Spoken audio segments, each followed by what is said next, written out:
Maybe next one we need to do is to actually return the values such as like count words and count line. So maybe we need to know um, how many lines is in the file, which we might use in a different application or different section of the same application.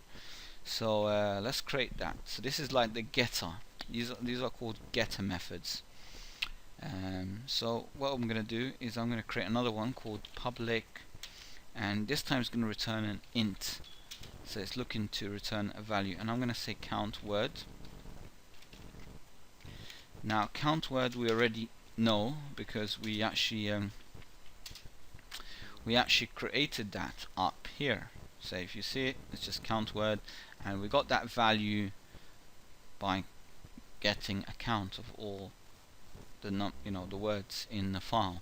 So we already got that count. So all we're doing here is we're saying return and then count words. It's called word count. So it's called word count. Sometimes I forget. So this one's called word count. Is that correct? Yep, it's correct. If I forget, what I do is I actually type the word this dot, and it actually gives me all the different names that I have, and that's just the easiest way of doing it.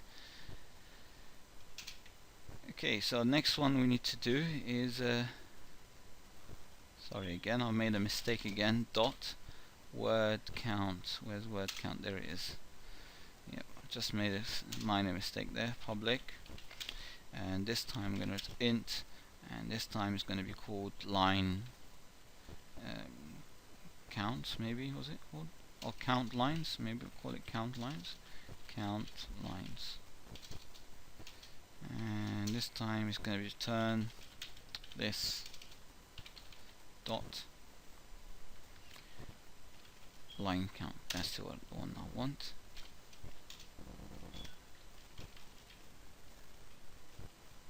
That looks fine so far. If I save that, so that should be fine. Now nothing's going to happen to the application because we haven't actually called this class or any of these methods in the form at all. So we're going to do that now. And I think the easiest one to perform is to actually view the file.